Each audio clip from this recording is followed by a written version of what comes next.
মধ্যে উজ্জ্বল নিজে হাতে ওর সব নোংরামির কথা লিখে রেখেছে। এগুলো তো মুখ পাঠিয়েছিল দিদিকে, আর আমাদের ঘরে রাখা ছিল। এগুলো ওনার কাছে গেল কি করে?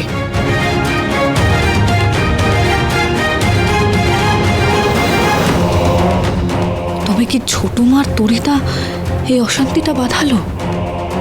এই মেয়ে বিয়ের পরেও পুরনো প্রেমিকের সঙ্গে সম্পর্ক রেখেছে। আমার ছেলেটা দিনের পর দিন এসব দেখেও ভেতরে ভেতরে গুমড়ে মরেছে, আর আমি মা হয়ে সেটা টের পাইনি। আমার ছেলেটাকে এই সর্বনাশী মেয়ে একদম শেষ করে দিয়েছে।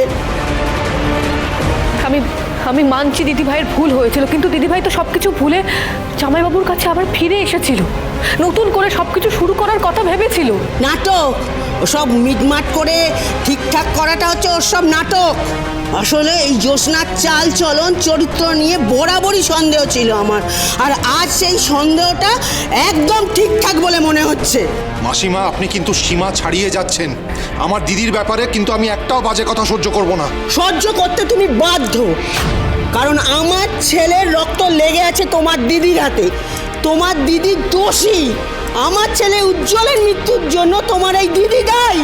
আরে বাবা, পুরুষ মানুষকে ধরে রাখতে জানতে হয়, সেটা জ্যোৎস্না পারেনি। কে বলতে পারে জ্যোৎস্নার মা হওয়ার কথা শুনে ওটা যে আমার ছেলের সন্তান নয়, সেটা জেনেই ও নিজেকে শেষ করে দিয়েছে।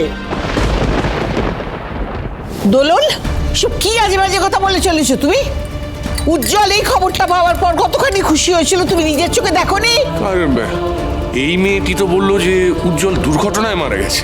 আমার ছেলে দুর্ঘটনায় মারা যায়নি, এই মেয়ে আমার ছেলেকে খেয়েছে। রক্ষুষী ডাইনি, তুই নিজে বলতে পারলি না? ঠিক বলেছেন মা, আপনি একদম ঠিক বলেছেন। সত্যি আমার বেঁচে থাকার কোনো অধিকার নেই। আমি আপনার ছেলেকে সুখী করতে তো পারিনি, এটা তো সত্যি।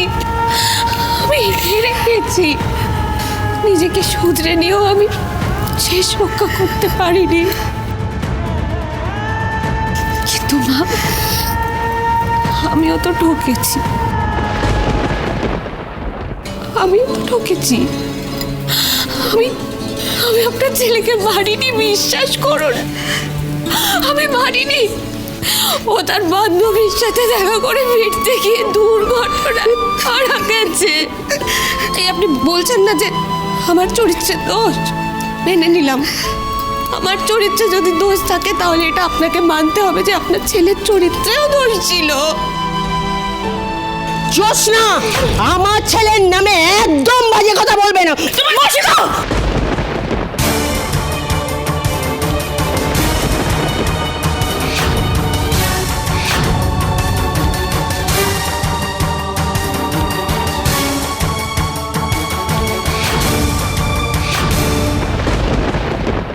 খবরদার, দিদিভাইয়ের গায়ে হাত দেওয়ার ভুল করবেন না। কি তোমার এত বড় সাহস? তুমি বসু মল্লিক বাড়ির মেয়ে বউদের অন্যায়ের বিরুদ্ধে রুখে দাঁড়ানোর সাহস আছে? তাই বুঝি এই বাড়ির মেয়ে যদি কোনো অন্যায় করে সেটা দোষের নয়, তারা তো সব আবার ধোয়া তুলসী পাতা। আপনি এমন করে কথা বলছেন যেন উজ্জ্বলদার মৃত্যুর জন্য দিদিভাই দায়ী। হ্যাঁ হ্যাঁ, এই মেয়েই দোষী। এ আমার ছেলেটাকে একবার শেষ করে দিয়েছে। আমি ওকে কিছুতেই ছাড়বো না। মাসিমা, দিদির গায়ে যদি একটা আঁচও লাগে না। কি তুমি আমাকে ভয় দেখাচ্ছ? না, ভয় দেখাচ্ছি না। আমরা বুঝতে পারছি আপনার মনের মধ্যে দিয়ে কত বড় ঝড় বয়ে যাচ্ছে।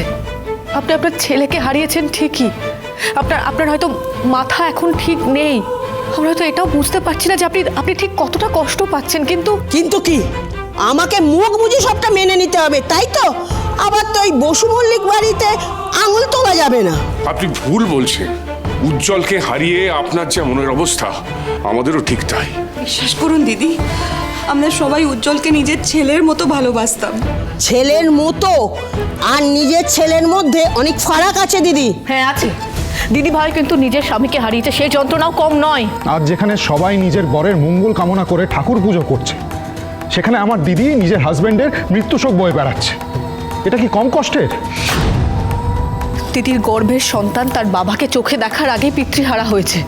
দিদির গর্ভে আপনার বংশের রক্ত আছে, অন্তত তার কথা ভাবুন। আমি এসব মানি না।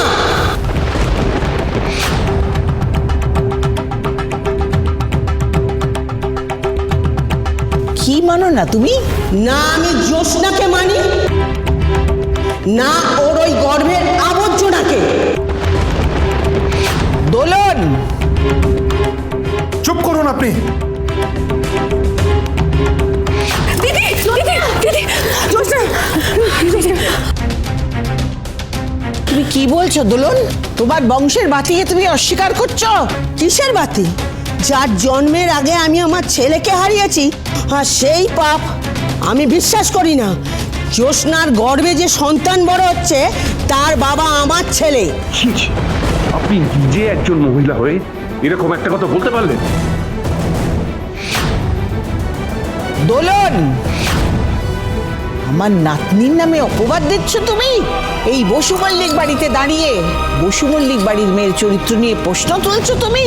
সেই সুযোগটা তো আপনার নাতনি করে দিয়েছে আমাকে মাসিমা। বিয়ের পর থেকেই পুরনো প্রেমিকের সঙ্গে সম্পর্ক রেখেছে। এই কথাগুলো উনি জানলেন কি করে? পারবেন এটা অস্বীকার করতে যে এই মেয়ে আমার ছেলেকে কোনোদিনও স্বামী হিসাবে মেনেই নেয়নি? পারবেন? আপনি এবার একটু চুপ করুন। ঠাম্মির সাথে এভাবে আমরা কেউ কথা বলি না।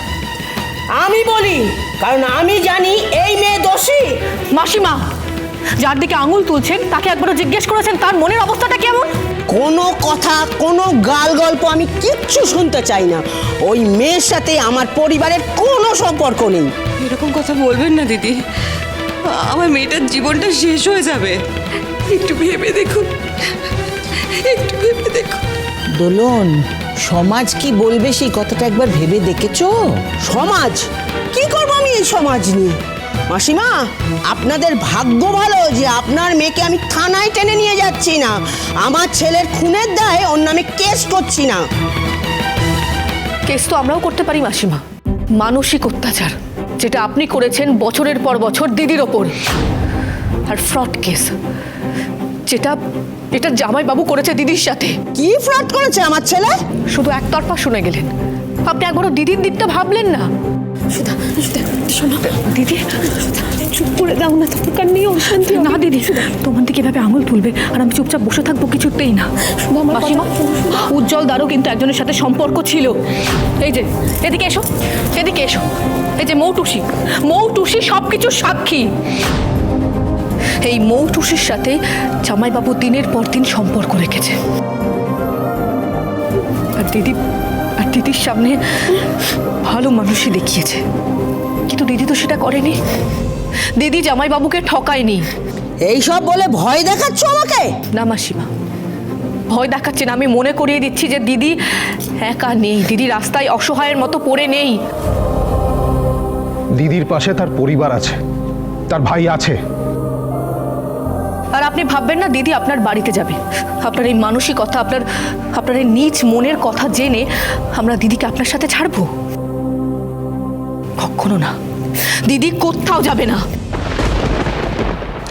এই মেয়ে কি বলছে দাদা? শ্বশুর বাড়ি যাবে না তো কোথায় যাবে জ্যোৎস্না?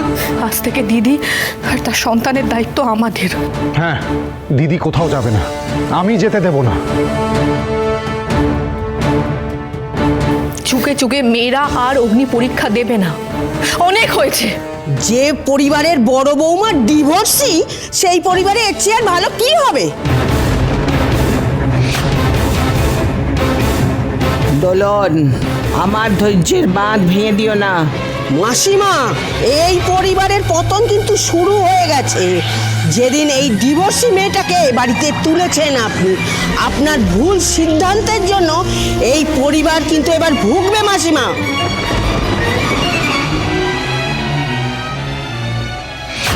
ঠিক বলেছেন উনি।